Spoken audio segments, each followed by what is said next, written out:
बिस्मिल्लाहिर्रहमानिर्रहीम। अस्सलामुअलैकुम वीवर्स, मैं उम्मीद करता हूँ आप सब खैरियत से होंगे।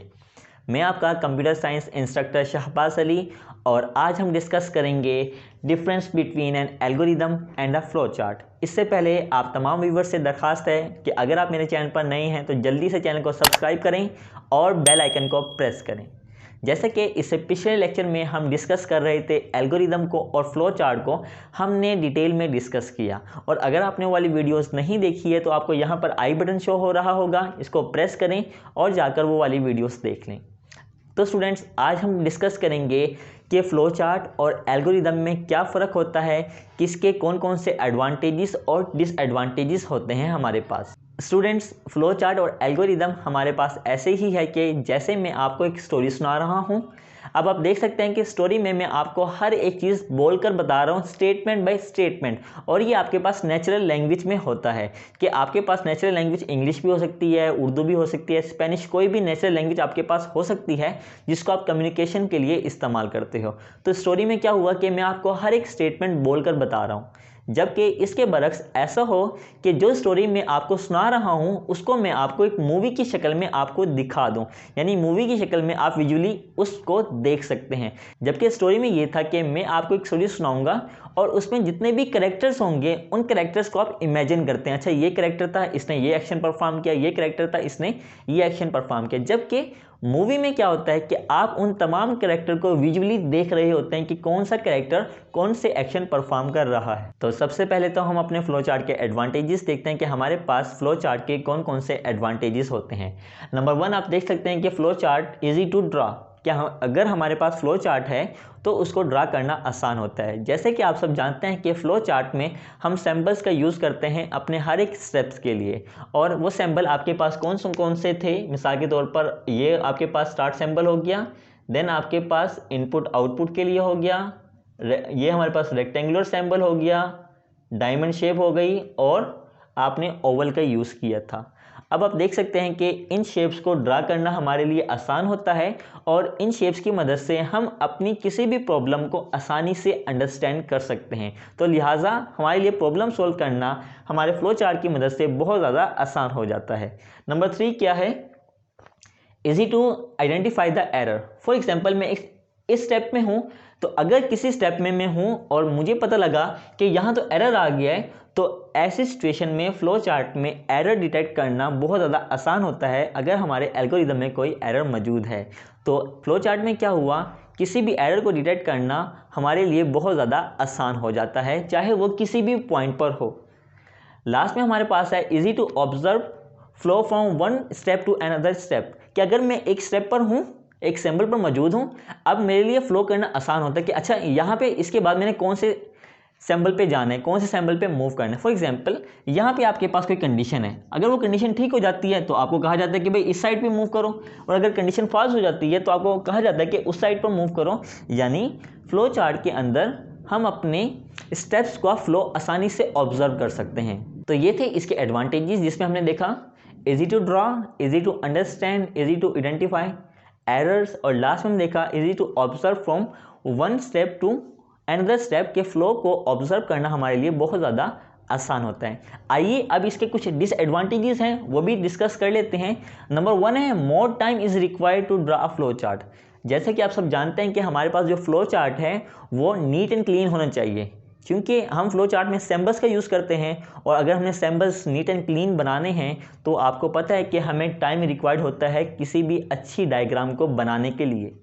नंबर 2 हमारे पास क्या है, modifying a flow chart is not very easy every time. For example, मैंने अपना एक फ्लो चार्ट बनाया है, बाद में मुझे ख्याल आता है कि जहाँ पर मैंने डायमंड सिंबल यूज़ किया था वहाँ पे तो डायमंड सिंबल यूज़ होना ही नहीं था, वहाँ पे तो मैंने रेक्टेंगुलर सिंबल यूज़ करना था। तो ऐसी सिचुएशन में कि जब आपने अपना फ्लो चार्ट एक कंप्लीट बना लिया है और उस कंप्लीट फ्लो चार्ट में जब आप चेंजेस करते हैं तो वो आपके लिए बहुत ज़्यादा आसान नहीं होता बल्कि मुश्किल होता है, क्योंकि मे बी पॉसिबल अगर वो आप वो चेंजेस करते हैं तो आपको हो सकता है कि वो फ्लो चार्ट दोबारा नए सिरे से बनाना पड़ जाए। तो modification is not easy in the flow chart. Number 3 last में हमारे पास है it is not suitable for the large problem. क्योंकि अगर हमारे पास एक प्रॉब्लम बड़ी है और अगर हम उस लार्ज प्रॉब्लम का एक फ्लो चार्ट बना रहे हैं तो मे बी पॉसिबल हमारा फ्लो चार्ट एक पेज से दूसरे पेज और दूसरे पेज से तीसरे पेज और तीसरे पेज से चौथे पेज हम कनेक्टर बार बार यूज़ करेंगे, तो जितना ज़्यादा हमारा फ्लो चार्ट बड़ा होता जाएगा उतना ही उस फ्लो चार्ट को समझना हमारे लिए क्या हो जाएगा, मुश्किल हो जाएगा। स्टूडेंट्स, ये थे हमारे पास एडवांटेजेस और डिसएडवांटेजेस हमारे फ्लो चार्ट के। अब हम डिस्कस करेंगे हमारे एल्गोरिदम के एडवांटेजेस और उसके डिसएडवांटेजेस। तो सबसे पहले तो हम अपने एल्गोरिदम के एडवांटेजेस डिस्कस कर लेते हैं। तो नंबर 1 हमारे पास एडवांटेजेस ये है, it is easy to write. अगर हमारे पास एल्गोरिदम है और हम सब जानते हैं कि एल्गोरिदम हमारे पास नेचुरल लैंग्वेज में होता है, वो नेचुरल लैंग्वेज आपके पास इंग्लिश, उर्दू, स्पेनिश कुछ भी हो सकती है, तो इसको लिखना हमारे लिए, राइट करना हमारे लिए बहुत ज़्यादा आसान होता है।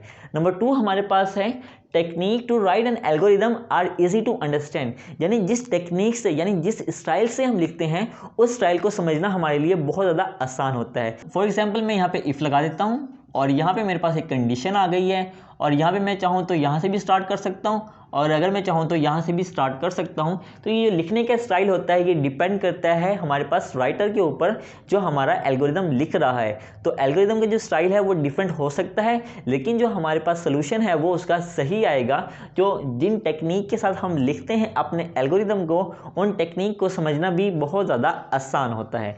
नंबर 3 हमारे पास है to solve a large problem algorithm are helpful. जबकि हमने फ्लो चार्ट में डिस्कस किया था कि फ्लो चार्ट हमारे पास लार्ज प्रॉब्लम के लिए सूटेबल नहीं है, जबकि एल्गोरिदम हमारे पास क्या है, लार्ज प्रॉब्लम के लिए सूटेबल है।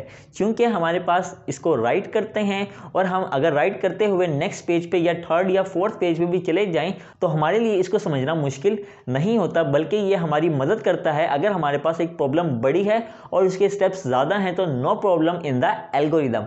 आइए अब डिस्कस कर लेते हैं कि हमारे पास एल्गोरिदम के कौन कौन से डिसएडवांटेजेस हैं। Disadvantages of N algorithm. तो नंबर 1 डिसएडवांटेजेस है, modifying an existing algorithm is not very easy every time. कि फ़र्ज़ करें कि हमने किसी प्रॉब्लम का एक एल्गोरिदम पहले से ही राइट कर लिया है, अब हमें ख्याल आता है कि नहीं, हमें उस एल्गोरिदम को थोड़ी चेंजिंग करने की ज़रूरत है, हमसे कहीं मिस्टेक हो गई है और हम उसको सही करना चाहते हैं, उसको मॉडिफाई करना चाहते हैं, उसमें चेंजेस करना चाहते हैं, तो ये बहुत ज़्यादा मुश्किल हो सकता है। ये हर दफ़ा आपके लिए आसान नहीं होगा। तो ये इसका एक डिसएडवांटेजेस है कि आप इसमें आसानी के साथ मॉडिफिकेशन नहीं कर सकते हैं। नंबर 2 हमारे पास है, showing the flow from one step to another step is not very easy.